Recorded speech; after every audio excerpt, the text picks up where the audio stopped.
Welcome to the Sleeping Archive, where history comes alive through the voices of those who lived it.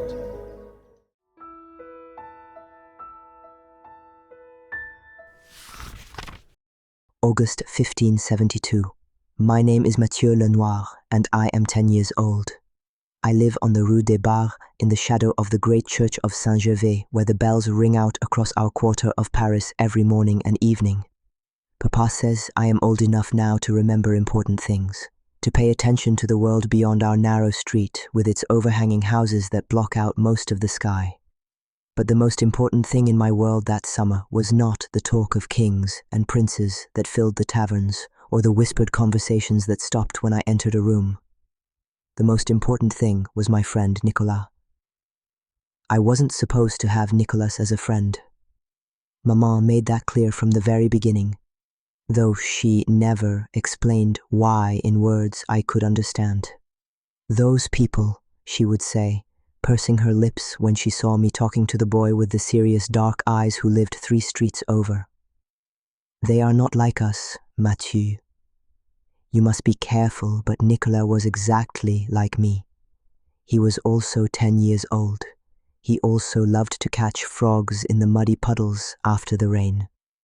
He also knew all the best places to climb the old walls near the river where you could look out over the Seine and pretend you were a knight defending the city from invaders. When we played together, we were just 2 boys in the greatest city in France, and the world made perfect sense. I remember the first time I saw him. It was early June, when the air was warm but not yet thick with summer heat. I had been sent to fetch water from the fountain in the Place Saint-Gervais, carrying the heavy wooden bucket that always made my arms ache. The fountain was crowded, as it always was in the morning, with serving girls and housewives chattering while they filled their vessels. That's when I noticed the boy standing alone near the edge of the square, watching the crowds with those dark, serious eyes. He was dressed simply but cleanly, his doublet a dark brown wool that looked well made, but not rich. What struck me most was how still he stood, as if he were studying everything around him, memorizing it.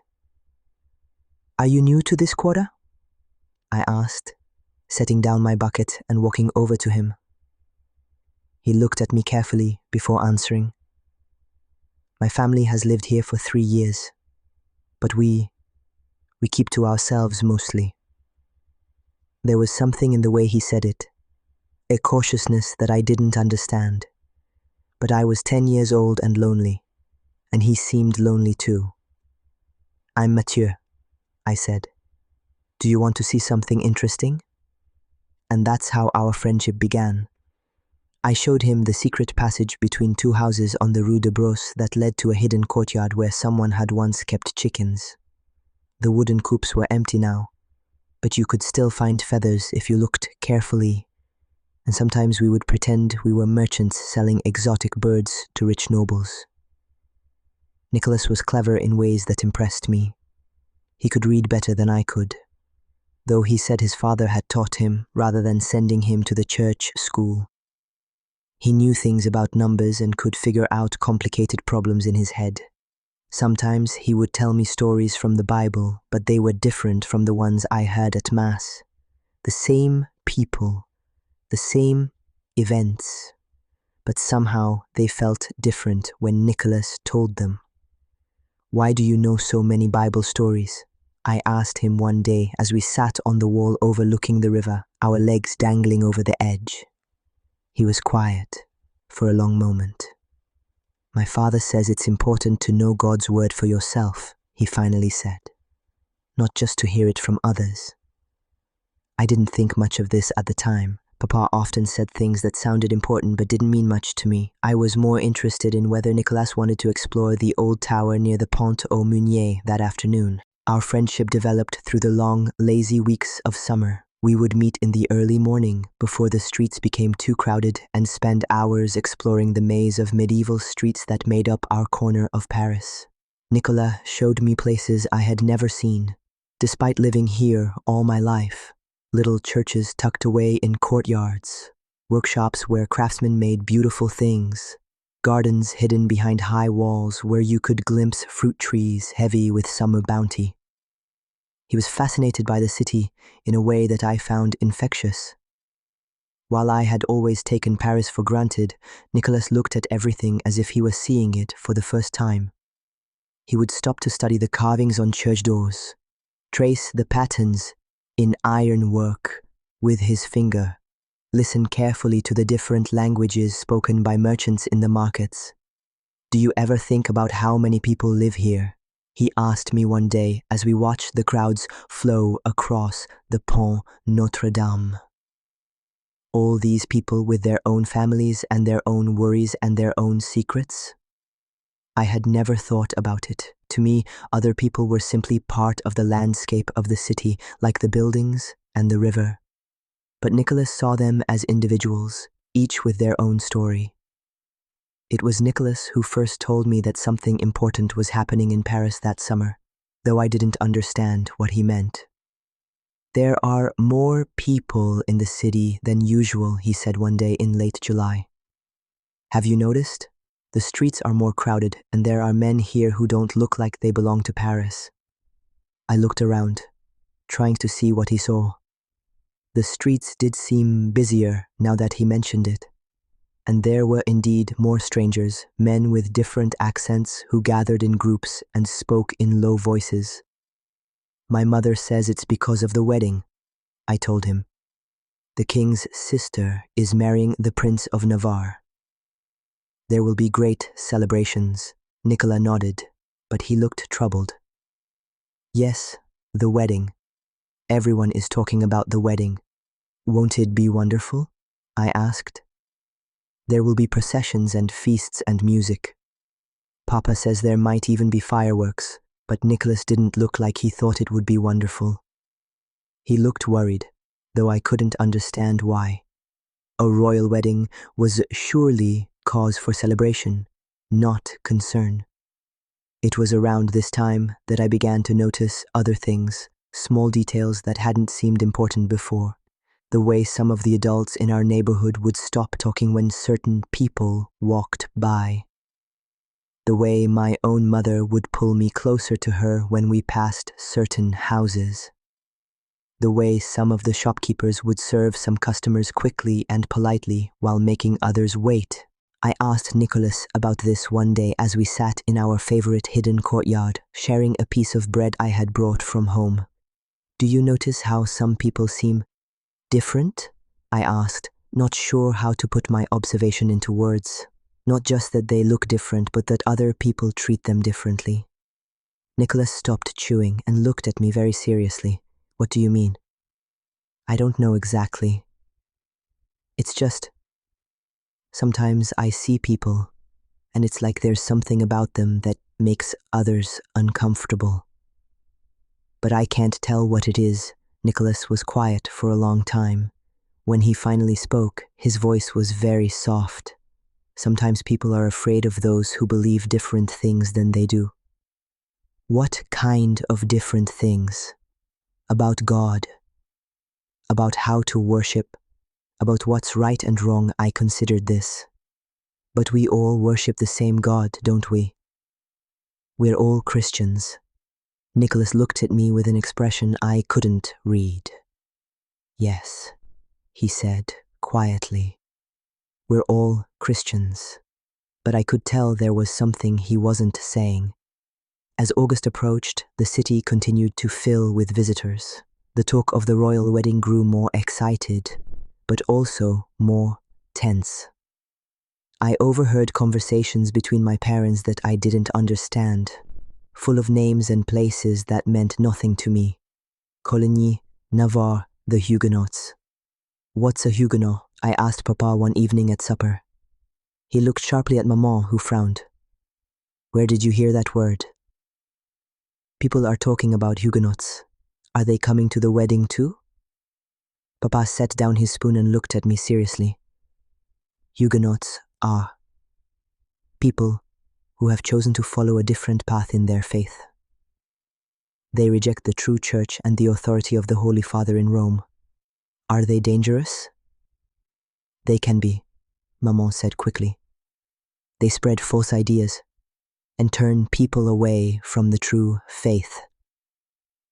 It's why you must be careful about who you spend time with, Mathieu. Not everyone in this city shares our beliefs. I thought about this conversation later, lying in my narrow bed, in the room I shared with my younger brother Pierre. The word Huguenot rattled around in my mind like a pebble in a jar. I had heard it more and more frequently in recent weeks, always spoken in a certain tone, sometimes with anger, sometimes with fear, sometimes with a kind of disgust.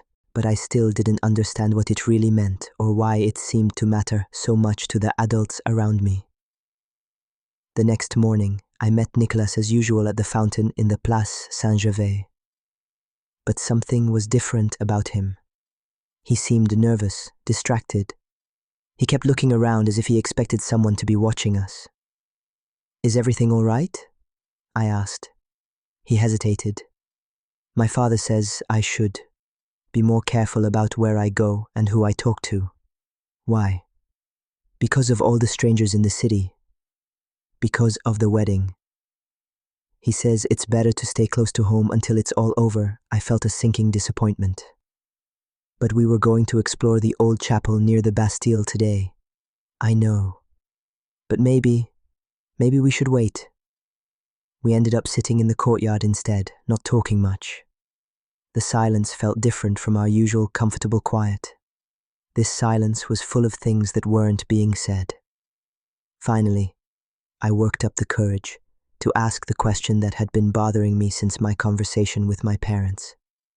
"Nicholas, what's a Huguenot?" He went very still. For a moment, I thought he wasn't going to answer. When he did, his voice was barely above a whisper. "Why do you ask?" "People keep talking about them. My parents say they're dangerous, but I don't understand what they are." Nicholas looked down at his hands. "Huguenots are people who believe that everyone should be able to read the Bible for themselves, who think that you don't need a priest to talk to God, who believe that the church in Rome has made mistakes and that makes them dangerous. Some people think so." I waited, sensing there was more he wanted to say. "Mathieu," he said finally, "what would you do if you found out that someone you cared about was different from what you thought they were?" It was a strange question, and I didn't know how to answer it. "I don't know. I suppose it would depend on how different." He nodded slowly, but he looked sad. We parted earlier than usual that day. As I watched him walk away down the narrow street, something in his posture, the careful way he moved, the way he kept his head down, reminded me of the way some of the other people moved, the ones who seemed to make others uncomfortable. And for the first time, a terrible thought began to form in the back of my mind. That night, I lay awake long after Pierre had fallen asleep beside me. Outside, I could hear the sounds of the city. Voices from the taverns, the clatter of late carts on the cobblestones, the distant sound of singing. But underneath it all, there was something else. A tension, like the feeling in the air before a thunderstorm. I thought about Nicholas, about the questions he asked and the stories he told. I thought about the way he seemed to know things that I didn't, the way he sometimes looked sad when he talked about God. I thought about the careful way he spoke, as if he were always choosing his words. And I thought about the word Huguenot, and what my parents had said about people who followed a different path in their faith. The thought that had been forming in my mind grew stronger, more insistent. But I pushed it away. Nicholas was my friend.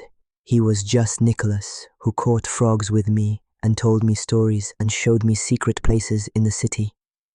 Whatever a Huguenot was, Nicholas couldn't be one of them. Could he?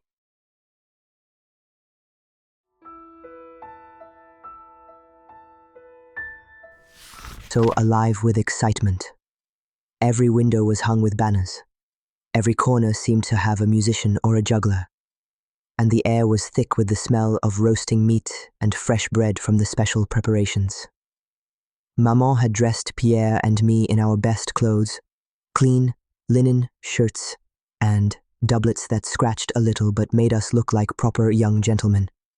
She had even bought new ribbons for our caps, though she scolded us twice about keeping them clean. "This is history, boys," Papa said, as we prepared to leave the house. "You'll remember this day for the rest of your lives."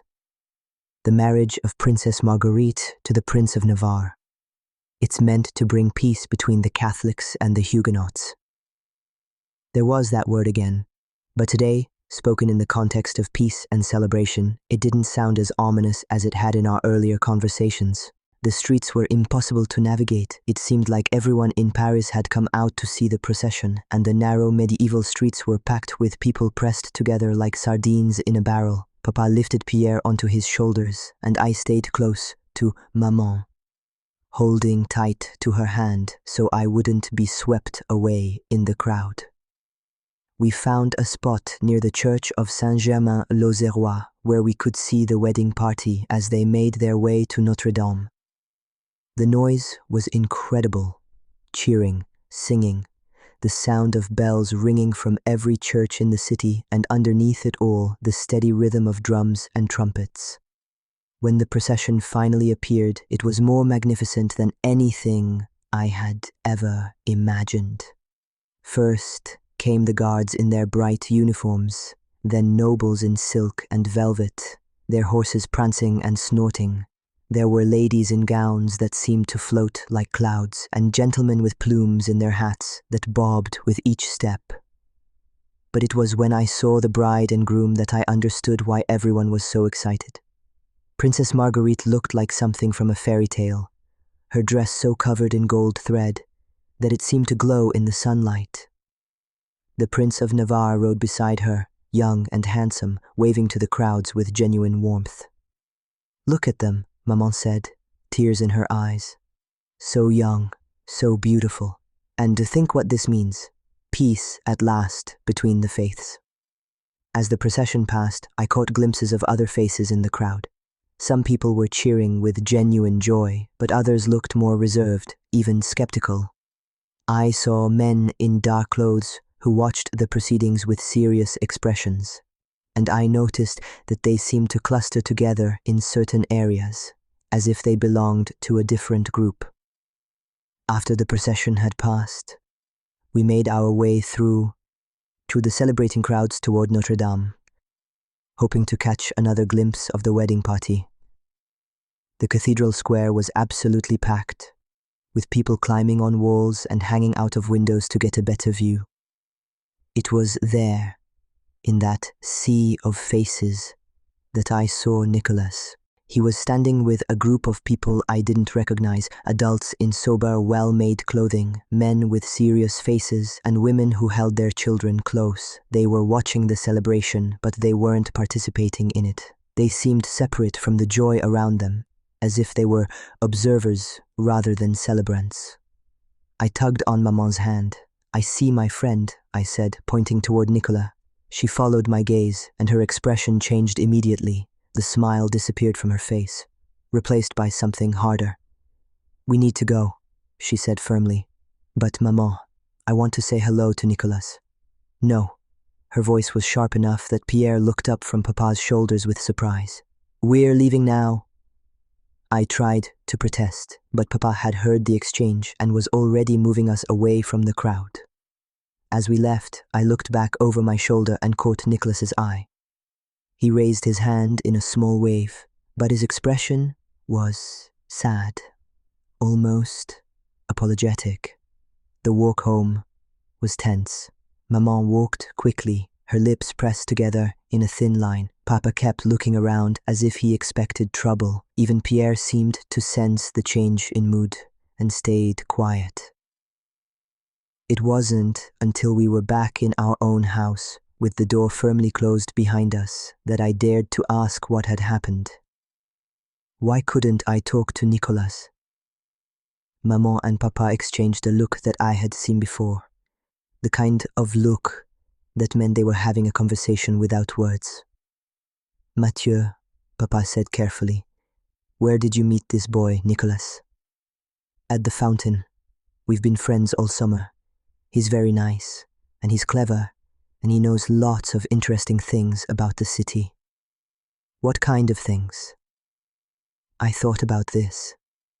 Stories about the old buildings, places to explore. He reads very well.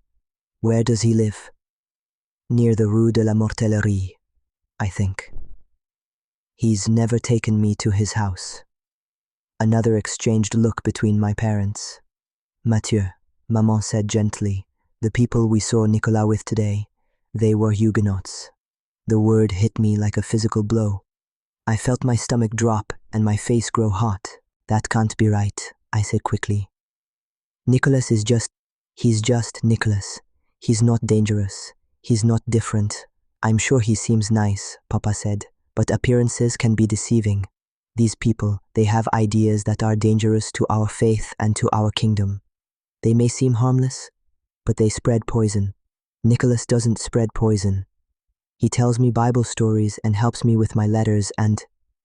I stopped, remembering suddenly how Nicolas had told those Bible stories, how they had felt different somehow from the ones I heard at church, how he had talked about reading God's word for yourself, about not needing a priest to talk to God. The terrible understanding that had been growing in my mind all summer finally crystallized into certainty. He is, isn't he? I said quietly. Nicolas is a Huguenot. My parents' silence was answer enough. I felt like the ground had shifted beneath my feet. Everything I thought I knew about my friend was suddenly thrown into question. I felt like the ground had shifted beneath my feet. Everything I thought I knew about my friend was suddenly thrown into question. The careful way he spoke, the questions he asked, the sadness in his eyes when we talked about certain things. It all made sense now. What does that mean? I asked. What happens now? It means you cannot see him again, Maman said firmly. I know this is hard to understand, but these people are dangerous. They reject the true church. They spread ideas that lead people away from salvation. They are enemies of God and of the King, but Nicolas isn't an enemy. He's my friend. He may seem like your friend, Papa said, but he comes from a family that has chosen to follow false teachings. Even if he seems kind, he has been raised with ideas that are poisonous to the soul. You're too young to understand how such poison can spread. I wanted to argue, but I could see there was no point. My parents had made up their minds, and nothing I said would change them. That night, as I lay in bed listening to Pierre's steady breathing, I tried to make sense of what I had learned. Nicolas was a Huguenot. That made him different from me in some fundamental way that I still didn't fully understand. It made him dangerous, according to my parents, though he had never seemed dangerous to me. But what troubled me most was not the label itself, but what it meant about our friendship. Had Nicolas been lying to me all summer? Had he been pretending to be something he wasn't? Or had I simply been too young and naive to see what was in front of me? I thought about all the conversations we had had, trying to remember if there had been signs I had missed. The way he talked about reading the Bible for yourself. The different flavor of the stories he told. The sadness in his eyes when we talked about God or the church. Maybe the signs had been there all along, and I had just been too innocent to recognize them. Over the next few days, as Paris continued to celebrate the royal wedding, I found myself paying attention to things I had never noticed before. The way certain shopkeepers would watch certain customers more carefully. The way some people would cross the street to avoid walking past certain houses. The way conversations would stop when particular individuals entered a room. It was as if the city had two populations living side by side, invisible to each other most of the time, but always aware of the other's presence. And somehow, without realizing it, I had been moving between these two worlds all summer. That evening, Papa came home from the tavern with news that made both my parents look worried. "There's talk," he said quietly, glancing at Pierre and me to make sure we were listening. "Admiral Coligny was attacked today. Someone tried to kill him." "The Huguenot leader?" Maman asked. "Yes, he survived, but just barely. There are rumors that it was ordered by the Guises, but no one knows for certain. I didn't understand the significance of this at the time, but I could see it was important. My parents spoke in low voices for the rest of the evening, and I caught fragments of their conversation, words like retaliation and uprising and bloodshed. "What will the king do?" Maman asked. "I don't know," Papa replied, "but I fear this wedding may not bring the peace everyone hoped for." That night, I had trouble falling asleep. The air felt heavy and oppressive, like the moments before a summer storm breaks. Outside, the city seemed quieter than usual, as if everyone was holding their breath, waiting for something to happen. I thought about Nicolas and his family, about the people I had seen him with at the cathedral square. If Admiral Coligny had been attacked, what did that mean for other Huguenots? What did it mean for my former friend? I tried to push these thoughts away, to remind myself that Nicolas was no longer my concern. My parents had made it clear that our friendship was over, that it had been wrong from the beginning. But I couldn't stop thinking about the sadness in his eyes when he had waved goodbye across the busy street. It was the kind of sadness that came from understanding something that others couldn't see, from knowing that trouble was coming even when everyone else was still celebrating. As I finally drifted off to sleep, I had no idea that in just a few hours the trouble would arrive with a violence that would shake the very foundations of the city I thought I knew. The last thing I remembered before sleep took me was the sound of church bells ringing across Paris, marking the late hour. Soon, those same bells would ring again, but not to mark the time. They would ring to signal the beginning of a massacre.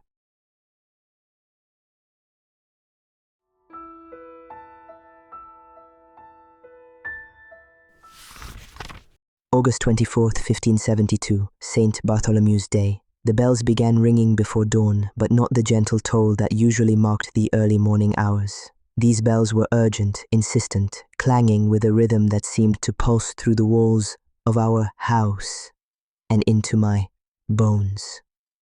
I woke with a start, confused and disoriented in the grey pre-dawn light. At first, I thought it might be a fire. Paris was always burning somewhere, the wooden houses packed so tightly together that a single spark could destroy an entire street. But as I lay there listening, I realized this was different. These bells were ringing from every church in the city, all at once, creating a sound I had never heard before. Beside me, Pierre stirred and whimpered. From the next room I could hear my parents' voices, low and urgent. Papa's footsteps crossed the floor and I heard the wooden shutters being opened carefully. "Sweet Mary, Mother of God," I heard him whisper. The fear in his voice made my stomach clench. I slipped out of bed, my bare feet silent on the cold floor, and crept to the doorway where I could see into the main room of our house. Papa was standing at the window, his face pale in the grey light. Maman was beside him, clutching her nightgown closed at the throat. They were both staring out at the street below. "What is it?" I whispered. They turned, and I saw something in their faces that frightened me more than the bells. Papa looked excited, not happy exactly, but energized in a way I had never seen before. Maman looked scared but determined, like someone who had been waiting for something terrible, but necessary. "Get dressed quickly," Papa said, "both of you boys, and stay close to the house." "What's happening?" "God's work," Papa said simply. "At last, God's work is being done." I didn't understand what he meant, but the tone of his voice made me hurry to pull on my clothes. Pierre was fully awake now, frightened by the bells and the strange energy in the house. I helped him dress, my hands shaking as I tied his doublet. Outside, the bells continued their urgent clanging, but now I could hear other sounds too. Shouts in the distance, the sound of running feet, doors slamming. The city was waking up, but not in the usual gradual way. Paris was exploding into consciousness all at once, like a pot of water suddenly boiling over. By the time Pierre and I were dressed, Papa had armed himself, He took down the old sword that hung above our fireplace, a weapon I had never seen him touch before, and strapped it to his side. He also took a heavy wooden club that he used for his work as a carpenter. "Jean," Maman said, quietly, "be careful." "This is what we've been waiting for," he replied. "The signal has been given. It's time to cleanse the city." I still didn't understand, but something cold was growing in my stomach. The word cleanse echoed in my mind, bringing with it half-remembered conversations about purity and enemies and false faith. Papa kissed Maman goodbye, tousled my hair and Pierre's, and headed for the door. Just before he left, he turned back to us. "Remember," he said, "if anyone comes to the door, anyone you don't know, don't answer. Stay inside until I return." And then he was gone, leaving us alone with the bells and the growing sound of chaos in the streets. Maman barricaded the door as soon as Papa left, pushing our heavy wooden table against it and checking the shutters to make sure they were secure. She moved with quick, efficient motions, as if she had planned for this moment. "Maman," I said, "what's happening? Why are all the bells ringing?" She paused in her preparations and looked at me for a long moment. When she spoke, her voice was calm but serious. "The Huguenots tried to kill the king," she said. "After they attacked Admiral Coligny, they planned to murder our sovereign and destroy the true faith. But God has revealed their plot, and now justice is being done." "Justice?" "The heretics are being arrested. The ones who would have destroyed France and led us all into damnation. It's a terrible thing, Mathieu, but sometimes terrible things are necessary to protect what is good and holy." I thought about Nicholas, about his serious dark eyes and his careful way of speaking. Was he being arrested too? Was that what Papa meant when he talked about cleansing the city?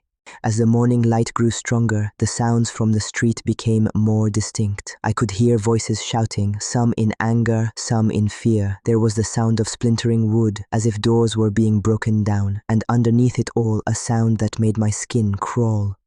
Screaming. Not the kind of screaming that came from joy or excitement, but the kind that came from terror and pain. "Maman," Pierre said, his small voice shaking, "I'm scared." She gathered him into her arms and held him close. "It's all right, my darling.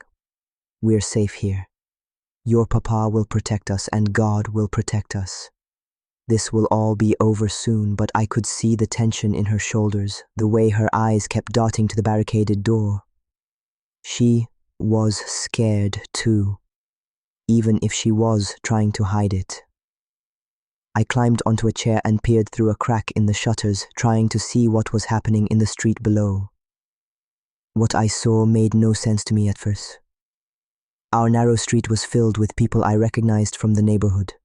Shopkeepers, craftsmen, men I had seen in church every Sunday. But they were carrying weapons. Swords, clubs, axes, kitchen knives. Some had pieces of white cloth tied around their arms or pinned to their clothes. They were moving in groups, going from house to house. At some doors, they would knock and be admitted immediately. At others, they would pound with their fists and shout. And at still others, they would break down the doors entirely. I watched in fascination and growing horror as a group of men approached a house just across from ours. I knew the house. A baker lived there with his wife and 2 daughters. They had always seemed like quiet, respectable people. The men pounded on the door and shouted something I couldn't quite hear. When no one answered, they began attacking the door with axes and hammers.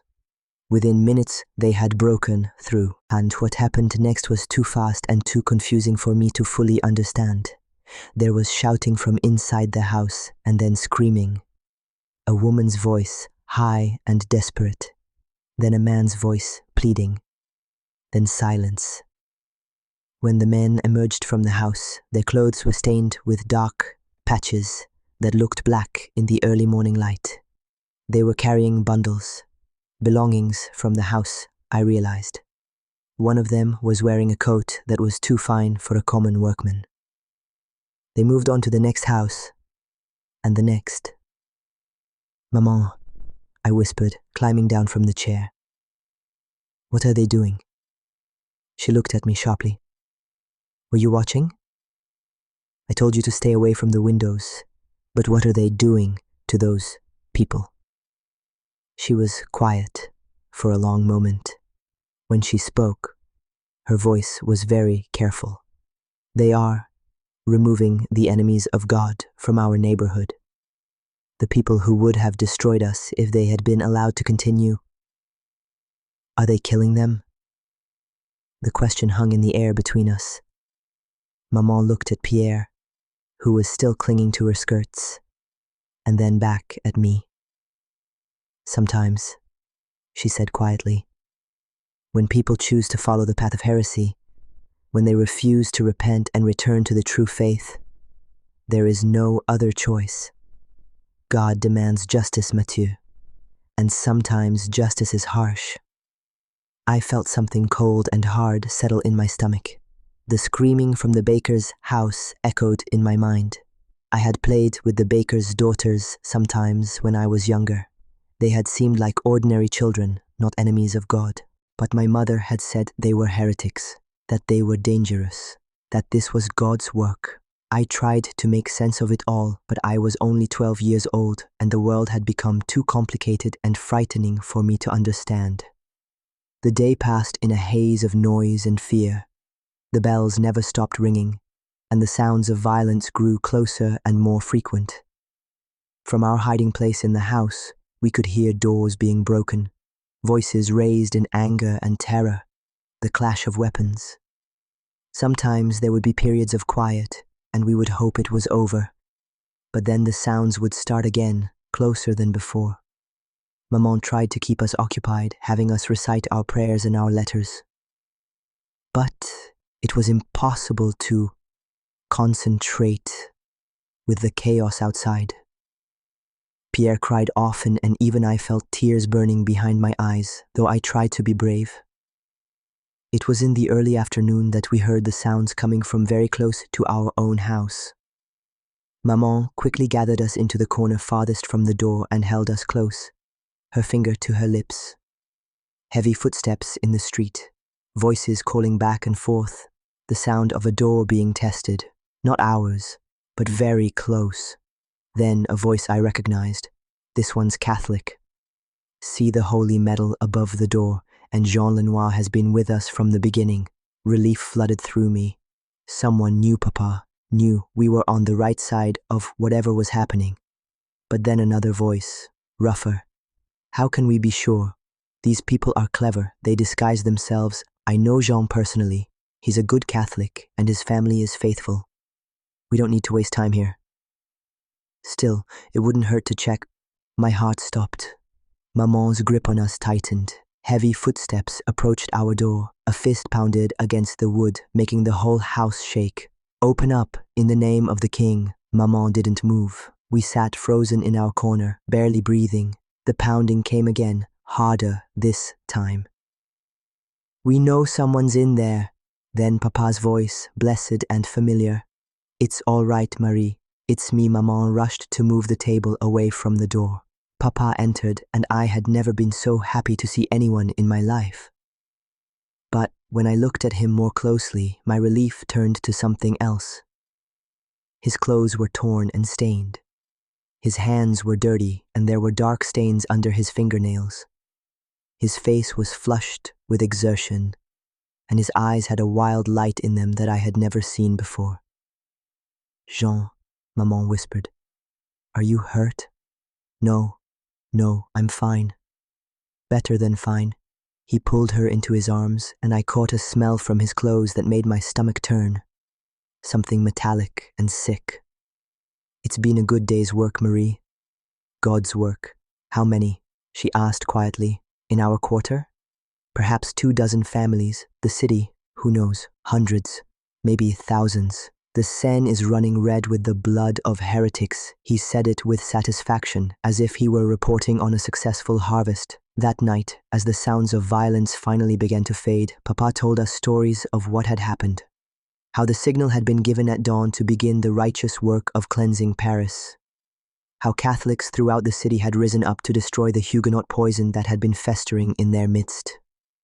He spoke of it as a holy crusade, a necessary purification. But all I could think about was Nicholas, and if he was still alive.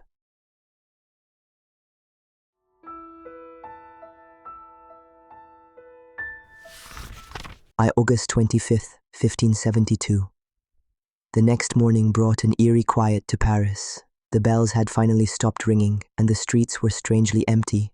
When Papa allowed us to venture outside for the first time since the massacre began, I was shocked by what I saw. Our neighborhood looked like a battlefield. Doors hung broken from their hinges. Windows were shattered. Dark stains marked the cobblestones in places, and despite the August heat, I shivered when I saw them. But what disturbed me most were the people who were moving through the streets. My neighbors, people I had known all my life, were carrying bundles of belongings that clearly weren't their own. Fine clothes, silver candlesticks, books bound in leather. They moved with a strange mixture of excitement and shame, like children who had been caught stealing but weren't sure if they were in trouble. Where did all these things come from? I asked Papa as we walked to the market. From the houses of the heretics, he said simply. They won't be needing them anymore. What happened to the people who lived in those houses? Papa stopped walking and looked down at me seriously. Some fled. Some were arrested. Some. He paused, choosing his words carefully. Some resisted and were killed in the fighting. All of them? The ones who were truly guilty, yes. The ones who refused to repent and return to the true faith. I thought about this as we continued through the devastated streets. In my 12-year-old mind, I was trying to understand how so many people could have been so wicked that they all deserved to die. It seemed impossible that every single person who had been killed was truly evil. At the market, I heard fragments of conversations that made my confusion worse. Did you see what they found in the Martins' house? Books written in German and pictures of Luther himself. I heard the Rousseau children were baptized in secret, according to the heretic rites. My neighbor said the baker's wife was teaching her daughters to read the Bible in French. Imagine, as if common people should interpret God's word for themselves. These seemed like such small things to me. Reading books, baptizing children, teaching daughters to read. How could these be crimes worthy of death? But the adults spoke of them with horror and disgust, as if they were describing the most terrible sins imaginable. Over the next few days, as life in Paris slowly returned to something resembling normal, I began to piece together what had happened. The massacre had not been a spontaneous uprising, as Papa had first described it. It had been planned, coordinated, organized from the highest levels of government. The bells that had woken us that morning had been the signal for Catholics throughout the city to begin killing their Huguenot neighbors. Lists had been prepared beforehand. Houses had been marked. The white cloths that the killers wore had been distributed in advance. It had been systematic, thorough, and devastatingly effective. But none of this answered the question that tormented me most. What had happened to Nicholas? I knew I couldn't ask directly. My parents had made it clear that my friendship with Nicolas had been wrong and that I was never to mention him again. But I found myself drawn to the neighborhood where he had lived, hoping to catch some glimpse of his fate. The Rue de la Mortellerie, where Nicolas had said his family lived, was one of the hardest hit areas. Many of the houses stood empty, their broken doors hanging open like mouths frozen in screams. Some had been burned entirely, leaving only blackened shells. I walked through these streets like a ghost, searching for any sign of the boy who had been my friend. But I found nothing. No trace of Nicholas, no clue to what had become of him and his family. It was on the third day after the massacre that I finally saw someone I recognized from the group of people Nicholas had been with at the royal wedding. An older woman in a dark dress walking quickly down the street with her head down and a bundle of belongings in her arms. She looked like she had aged years in just a few days. Her face was gaunt, her eyes hollow with exhaustion and grief, but I was sure it was the same woman I had seen standing with Nicholas in the cathedral square. I followed her at a distance, my heart pounding.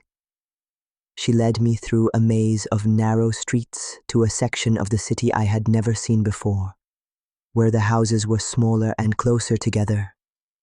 She disappeared into one of these houses, and I stood outside for a long time, trying to work up the courage to knock. Finally, I approached the door and tapped softly. When it opened, the woman's face appeared, and I saw immediate fear in her eyes. "Please," I said quickly before she could close the door. "I'm looking for my friend Nicholas. We used to play together before everything happened." Her expression softened slightly, but she glanced nervously up and down the street. "You shouldn't be here, child," she said quietly. "It's not safe. I just want to know if he's all right." Nicholas, with the dark eyes, he's about my age. Something painful flickered across her face. "There are many who are no longer with us," she said carefully. "Many families who have been scattered. But Nicholas, is he?" She looked at me for a long moment, and I could see her weighing whether to tell me the truth.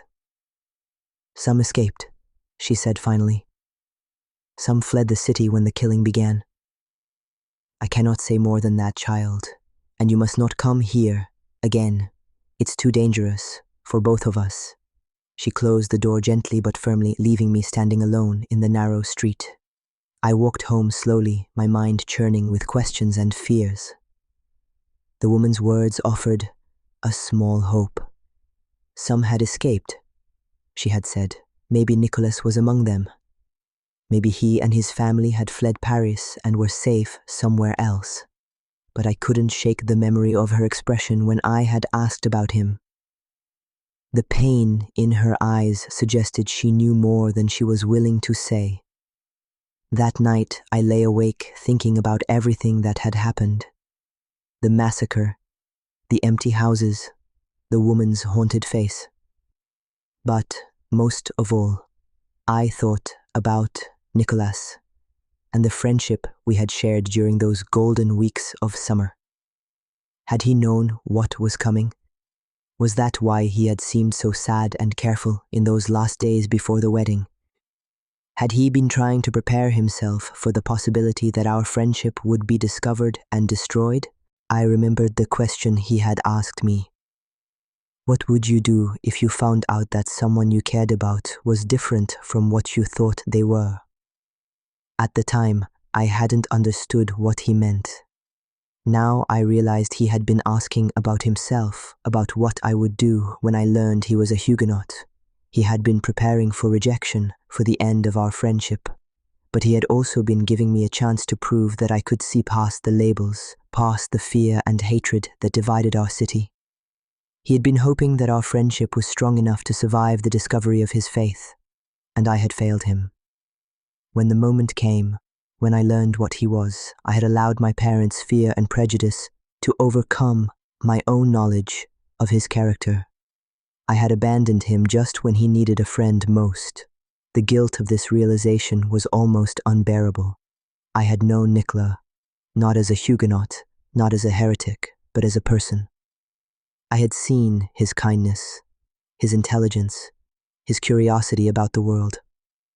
I had experienced his friendship directly, without the filter of religious prejudice, and yet when forced to choose between that direct knowledge and the abstract hatred I had been taught, I had chosen hatred. Lying there in the darkness, listening to Pierre's peaceful breathing beside me, I made a promise to myself. If Nicholas had survived, if he was still alive somewhere, I would find a way to make amends. I would find a way to prove that our friendship had meant something to me, that I was not just another part of the world that had betrayed him. But first, I had to understand what had really happened during those terrible days. I had to make sense of how a city could turn against its own people with such sudden and devastating violence. And I had to figure out how to live with the knowledge that my own father had participated in that violence, and that my own silence had made me complicit in it. The boy who had played with Nicholas in the hidden courtyards of Paris was gone forever.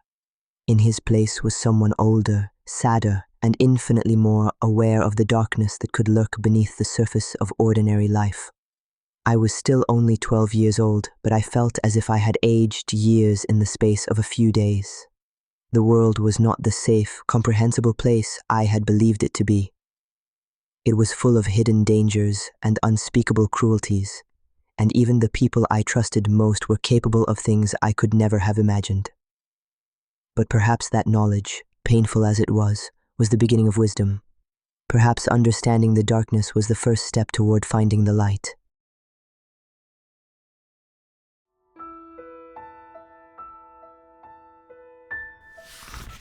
The weeks following the massacre passed in a strange, dreamlike haze. Paris struggled to return to normal, but it was a different kind of normal than before. The city felt emptier, quieter, as if a piece of its soul had been torn away and could never be replaced. Many of the shops and workshops that had been owned by Huguenots remained closed, their windows boarded up, their signs taken down. Some were eventually reopened by new owners, Catholics who had been given the businesses as rewards for their participation in the killing. But others simply remained empty, like missing teeth in the smile of the city. I found myself avoiding the places where Nicholas and I had played together. The hidden courtyard where we had pretended to be merchants felt haunted now, filled with memories of conversations we would never finish and games we would never complete. The wall where we had sat overlooking the Seine seemed to echo with his voice, asking questions I hadn't known how to answer. At home, life continued much as it had before, but with an undercurrent of tension that I couldn't quite name. Papa returned to his work as a carpenter, but he seemed different, more prone to sudden bursts of anger, more suspicious of strangers, more vocal in his hatred of heretics and enemies of the faith. Maman, too, had changed. She was more protective of Pierre and me, more careful about where we went and who we spoke to. She would interrogate me about my activities with an intensity that hadn't been there before, as if she were constantly worried that we might somehow be contaminated by dangerous ideas. The church services were different as well. Father Guillaume, our priest, spoke more frequently about the necessity of vigilance against false teachings. He praised the faithful Catholics who had defended the city against the Huguenot conspiracy, describing the massacre as a righteous act of divine justice. Listening to these sermons, I felt a growing sense of confusion and unease. The God I had been taught to love and worship was supposed to be merciful and compassionate. How could the same God approve of the slaughter of entire families, including children who had never harmed anyone? But I knew better than to voice these questions. The atmosphere in Paris was still charged with suspicion and fear. Anyone who expressed doubt about the righteousness of the massacre risked being accused of heretic sympathies themselves. So I remained silent, carrying my doubts and my guilt like stones in my chest. It was during this time that I began to notice other children in our neighborhood who seemed to be struggling with the same burden of silence. There was Marie, the daughter of the blacksmith who had been friends with one of the baker's daughters who had been killed. There was young Thomas, whose Huguenot nursemaid had disappeared during the massacre, leaving him confused and heartbroken. We never spoke directly about what we were feeling, but there was a recognition between us, a shared understanding of loss and confusion that didn't need words. We were all children who had been forced to grow up too quickly, to confront realities that were too harsh for our young minds to fully comprehend. One evening in late September, as I was walking home from the market with Maman, we passed a group of men talking animatedly near the fountain in the Place Saint-Gervais. I recognized several of them as participants in the massacre. I had seen them carrying weapons and wearing the white cloth that marked them as loyal Catholics. Heard there were survivors hiding in Meaux, one of them was saying, families that escaped the city and are trying to regroup. They should be hunted down, another replied. Every last one of them. The job isn't finished until they're all dead or converted. The king agrees, said a third man. Word is that similar cleansings are being organized in other cities. Lyon, Orléans, Rouen. They're all following Paris's example. Maman hurried me past the group, but I had heard enough to understand that the killing was not over. The massacre in Paris had been just the beginning of a broader campaign to eliminate the Huguenots from France entirely. That night, as I lay in bed, I thought about Nicolas and wondered if he was among the survivors hiding in Meaux or some other distant city. The idea that he might still be alive, frightened and homeless but breathing, gave me a small measure of comfort. But it also filled me with a terrible sense of urgency. If Nicolas was alive, he was in constant danger, and if the killing was spreading to other cities, that danger was only growing. I began to fantasize about finding him, about somehow reaching out to warn him or help him escape to safety. But I was only 12 years old, trapped in a city that had become hostile to anyone who showed sympathy for the Huguenots. There was nothing I could do except hope and pray that my friend was safe. The prayers, however, felt hollow. How could I pray to the same God who was supposedly approving of the murder of innocent people? How could I ask for protection for Nicolas when the Church taught that his very existence was an offense to divine justice? These questions tormented me through the long autumn nights as the first cold winds of winter began to blow through the streets of Paris. It was in October that I finally found the courage to return to the Rue de la Mortellerie, to the area where Nicolas had lived. I told Maman I was going to see if any of the abandoned shops had useful scraps of wood that Papa could use for his carpentry work, a lie that made my stomach twist with guilt, but one that gave me an excuse to explore the devastated neighborhood. The street was even more desolate than it had been in the immediate aftermath of the massacre. Some of the damaged houses had been repaired and reoccupied, but many remained empty shells. Weeds were beginning to grow in the rubble, and stray cats had taken shelter in the abandoned buildings. I walked slowly down the street, trying to imagine which house might have been Nicolas's home. They all looked so similar in their destruction that it was impossible to tell one from another. But then, in the doorway of one of the burned houses, I saw something that made my heart stop. It was a small wooden toy, a carved horse that looked like it had been made by a skilled craftsman. The paint was partly burned away and one of the legs was broken, but I recognized it immediately. Nicolas had shown me that horse during one of our first meetings. He had said his father had carved it for him when he was younger and that it was one of his most precious possessions. He had held it carefully, proudly, as he explained how his father had taught him to appreciate fine workmanship. I picked up the toy with trembling hands, and as I held it, I felt as if I were holding a piece of Nicolas himself. This was proof that he had lived, that our friendship had been real, that he had been a boy with toys and dreams, and a father who loved him enough to carve beautiful things with his own hands. But it was also proof of the destruction that had been visited upon his family. The toy was here, in the ruins of a burned house, while Nicolas was where? I stood there in the empty street, clutching the carved horse and fighting back tears.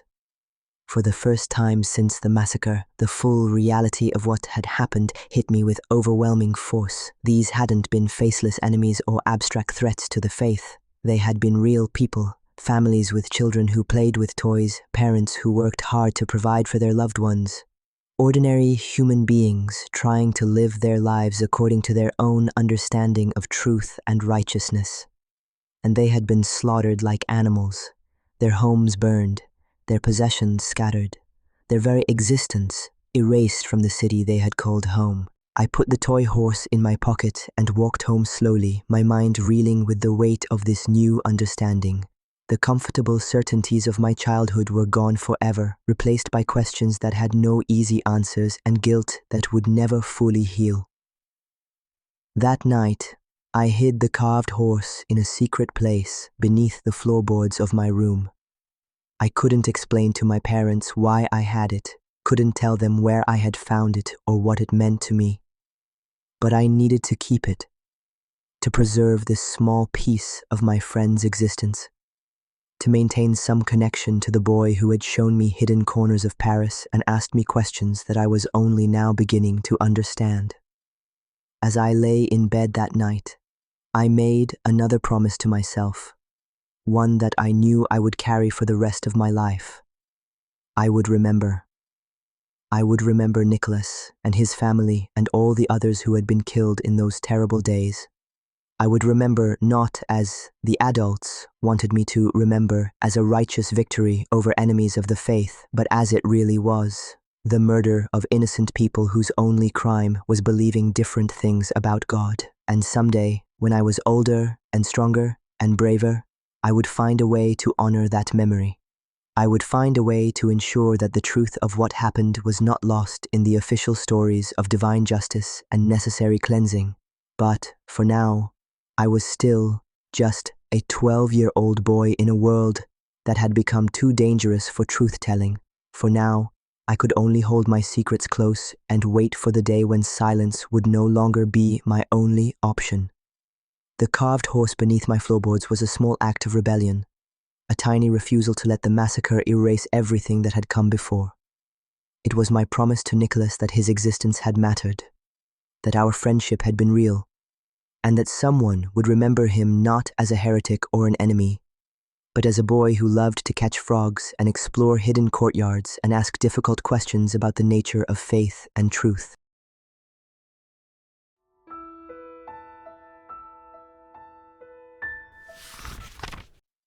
Christmas 1572.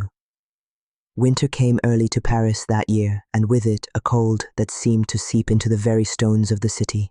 The Seine froze along its edges, and snow covered the damaged rooftops and broken windows that still mark the neighborhoods where the massacre had taken place.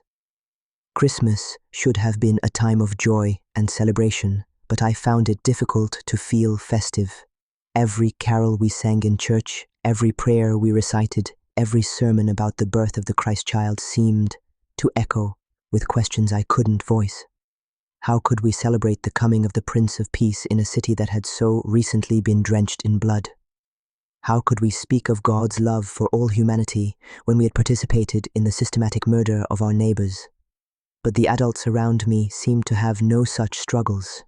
If anything, they appeared more devout than ever, more certain of their righteousness, more convinced that God had blessed their actions and would continue to protect them from the enemies of the true faith. Father Guillaume's Christmas sermon was particularly difficult for me to hear. He spoke of the massacre as a sign of divine favor, comparing it to the biblical accounts of God's chosen people destroying their enemies. The Huguenots, he said, had been like the Canaanites of old, corrupt peoples who had to be eliminated so that the righteous could inherit the promised land. Sitting in the pew between my parents, I felt sick to my stomach. I thought of Nicholas, of his gentle questions and his stories from the Bible. Had he really been like the evil Canaanites? Had his family really deserved to die so that we could inherit their shops and houses? But I remained silent, as I had learned to do. I mouthed the responses, sang the hymns, bowed my head during the prayers. To any observer, I was a faithful Catholic boy, properly grateful for God's protection and justice. Only I knew about the carved horse hidden beneath my floorboards, and the doubts that gnawed at me like a constant hunger. It was during the Christmas season that I finally learned what had happened to some of the other children who had been friends with Huguenot families. Marie, the blacksmith's daughter, had been sent to live with relatives in the countryside. Her parents feared that her grief over her murdered friend might lead her to say something dangerous. Young Thomas, who had loved his Huguenot nursemaid, had been placed in the care of the local monastery. The monks would help him forget his attachment to the heretic woman and ensure that his faith developed properly. I realized that I had been fortunate. Because my friendship with Nicholas had been secret, because my parents hadn't known about it until after the massacre, I had escaped the suspicion and intervention that had befallen these other children. But I also realized that my silence had been bought with the blood of innocence. My safety depended on my ability to pretend that I felt nothing for the murdered Huguenots, that I saw them as enemies rather than as human beings. This knowledge was a burden that grew heavier with each passing day. As winter deepened, news continued to reach Paris of similar massacres in other cities. Lyon, Orléans, Meaux, Rouen, the names of French cities became associated in my mind with death and destruction. Thousands of Huguenots had been killed, their bodies thrown into rivers, their homes burned, their children orphaned or murdered alongside their parents. Some survivors had fled to other countries, England, the German states, the Netherlands, but many others had simply disappeared, their fates unknown and unknowable. I wondered constantly if Nicholas was among the survivors or the dead. The uncertainty was almost worse than knowing would have been. At least if I knew he was dead, I could mourn him properly. If I knew he was alive, I could hope for his safety and perhaps even dream of seeing him again someday. But the not knowing left me suspended between grief and hope, unable to fully experience either emotion. It was on a particularly cold day in January that I encountered Madame Beaumont, an elderly woman who lived near the church of Saint-Gervais. She had always been kind to the children in the neighborhood, often giving us small treats or coins when we ran errands for her. But on this day, she looked at me with a sadness that seemed to reach into my soul. "You were friends with one of them, weren't you?" she said quietly, glancing around to make sure no one else could hear. My heart began to race. "I don't know what you mean, madame." She smiled sadly. "I'm old, child. I notice things that others miss. I saw you playing with the Huguenot boy, the one with the serious eyes. You were good friends. I didn't know how to respond." Admitting the friendship felt dangerous, but lying to this kind old woman felt wrong. "I understand," she continued, before I could answer. "I understand the guilt you carry, the questions you can't ask. I lost friends, too, in the massacre. People I had known for years, people who were good and kind and faithful in their own way." She paused, looking out at the snow-covered street. "Some of us remember them not as enemies, but as neighbors. Some of us carry the weight of what was done in our name. You're not alone in that burden, Mathieu." Her words were like a lifeline thrown to a drowning man. For months, I had felt completely isolated in my doubts and grief. To know that at least one other person in my world shared my feelings was an enormous relief. "What do we do with these feelings?" I asked, my voice barely above a wasim. "We remember," she said simply. "We remember them as they truly were, not as we were told they were. We carry their memory forward and we try to ensure that such terrible things never happen again. But how? How can we stop such things when everyone else thinks they were right and necessary?" She was quiet for a long moment. "Perhaps," she said finally, "by raising children who know that all people are made in God's image, regardless of how they choose to worship.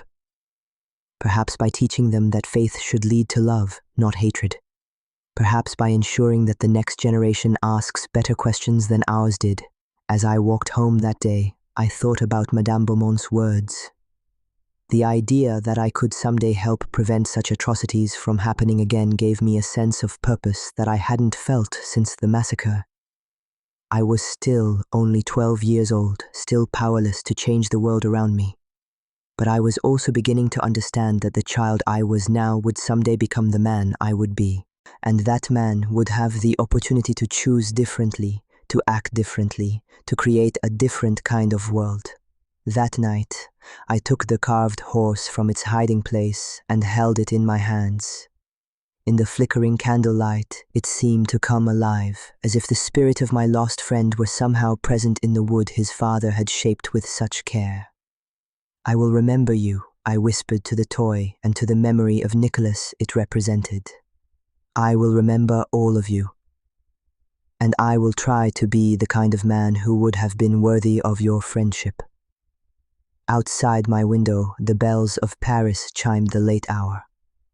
The same bells that had called the city to murder just a few months before.